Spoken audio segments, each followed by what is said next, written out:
The Nintendo Gamecube, one of the most perfect and well-designed consoles of all time. Many of you look back on this console with fond memories of playing Super Smash Bros. Melee all summer long with your friends, or mastering the track in Mario Kart Double Dash.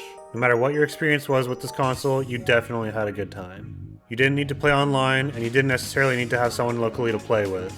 The games that went along with this console would keep you perfectly entertained with their simple replayability and addictive single-player modes. I'm going to go over some of these games, along with many other things about this console in this video, and explain why it was and is the best console of all time. We're going to start off with the GameCube's perfect design, a cube.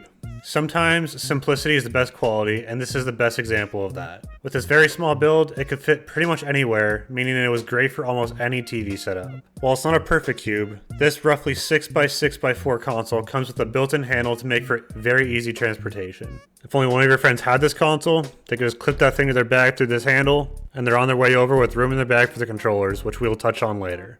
And once you get everything set up, you're going to have to strap everyone to their chairs to keep them away from those reset and power buttons. The ease and satisfaction of these buttons were so buttery smooth they should have been part of a Charmin Ultra commercial. And the divot and the eject button made you want to go and buy new games just to have an excuse to keep pressing that thing. I don't think any console buttons could ever rival this, except for maybe like a GameCube 2.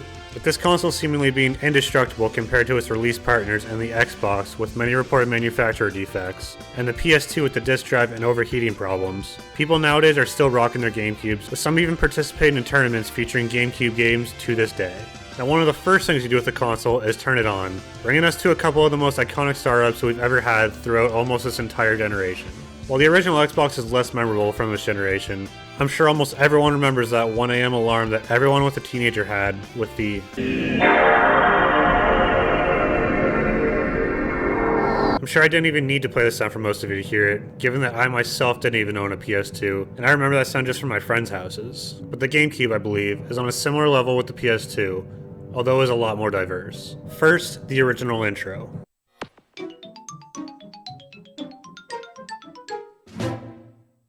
This is the most common one that everyone knows and loves, but there's a way to change it. Its second intro, if you were to hold the Z button on a controller upon startup, would sound a little different.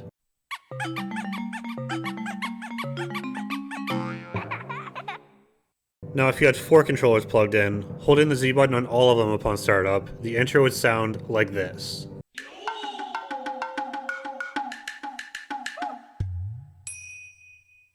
And that's not all you can do while this beautiful console is booting up. If you hold down the A button, you can access your memory cards, among other system options.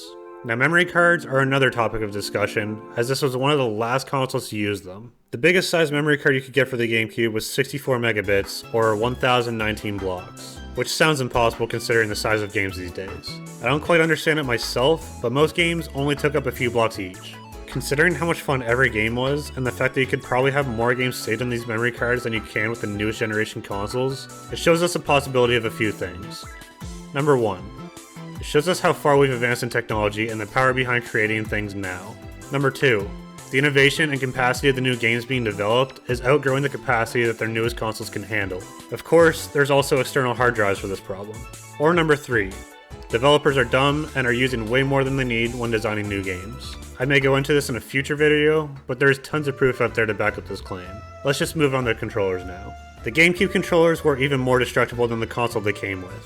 Other than the cords getting frayed, which seemed to happen with any wire controller, there wasn't much else that could take down these controllers. There was always that one friend that had the most beat up controller with ripped up control sticks, and that baby still worked. You never had stick drift, which seems to happen to a lot of controllers for every current console.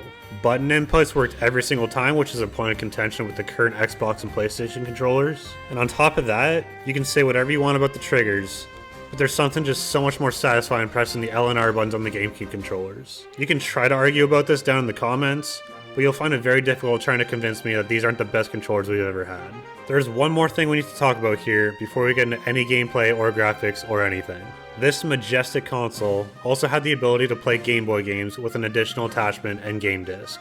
At the time, displaying your Game Boy game onto a bigger screen seemed like a pretty big deal, almost revolutionary. These games kept their save files within their cartridges, so you didn't need to use that memory card space for this. It also felt pretty dynamic being able to use a controller to play your favorite Game Boy games as opposed to being stuck using the handheld all the time.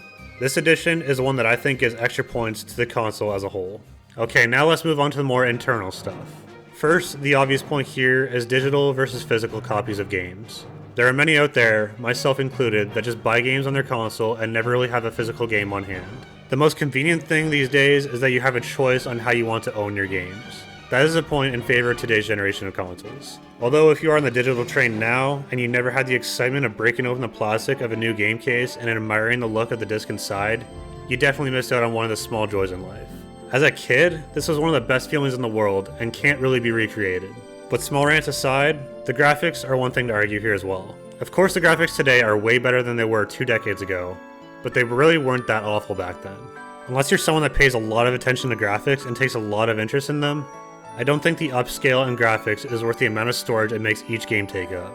I would be perfectly fine with the toned down graphics if that meant I could have more games ready to be played without having a revolving door of installing and uninstalling games to play what I want. Don't get me wrong, I don't believe we should be going back to the Nintendo 64 days where you could build Super Mario Tetris blocks, but trying to make everything as high quality as you can just to double the game's storage space just ain't it. It is genuinely impressive what we got out of the 480p resolution of the Gamecube, and while it is nice, I really don't think we need games reaching up to even 4K, let alone 8K with its respective drawbacks. Graphics aside, let's talk about the general gameplay. A lot of today's games seem to be releasing in an unfinished state. Just look up whatever game you're thinking about and you'll most likely see lots of people complaining about glitches, missing content, or the sense that the game was rushed to be released. You never got that with the GameCube, where every game you bought was exactly as it was intended to be. Completely finished, specific unlocks, challenges, awards, and endgames. These games were just built better and had a soul embedded into them. Nowadays, games do have the advantage of updates to fix bugs, improve performance, balance gameplay, and add content.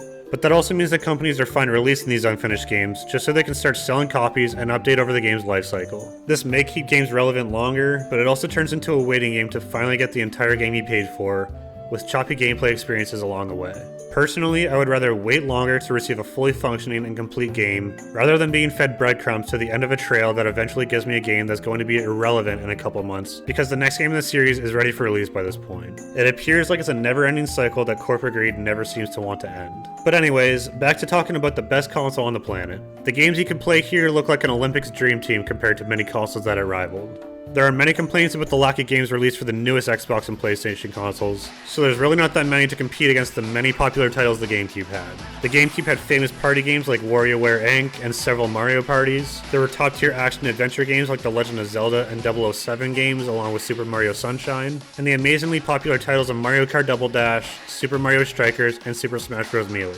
Just to name a few more prominent titles, we have Super Monkey Ball, Kirby Air Ride, Sonic Adventure 2 Battle, Sonic Mega Collection, Star Fox Assault, Metroid Prime, and in my opinion, a couple of the best Pokemon games in Pokemon Coliseum and Pokemon XD Gale of Darkness. If I missed one of your favorite games here, please put it down in the comments to help us all live down memory lane. On top of all these popular games, most of them had a co-op option for their story modes, something that isn't popular amongst games today. I wish games went back to the way they were, when the developers had passion to make every game great instead of just trying to meet deadlines. This generation of Nintendo game developers just did everything right. Carrying into the next generation of consoles, their next most genius decision was to make the Nintendo Wii perfectly backwards compatible, just to keep the legacy of the GameCube alive for that much longer. So go ahead and tell me why I'm wrong down in the comments, or why you agree with me. I would be very interested to see what people have to say about this that didn't grow up in this time, or didn't own a GameCube themselves. But that's about it for all the reasons why the GameCube is the best console ever, except for just one more point. None of the games on GameCube had microtransactions.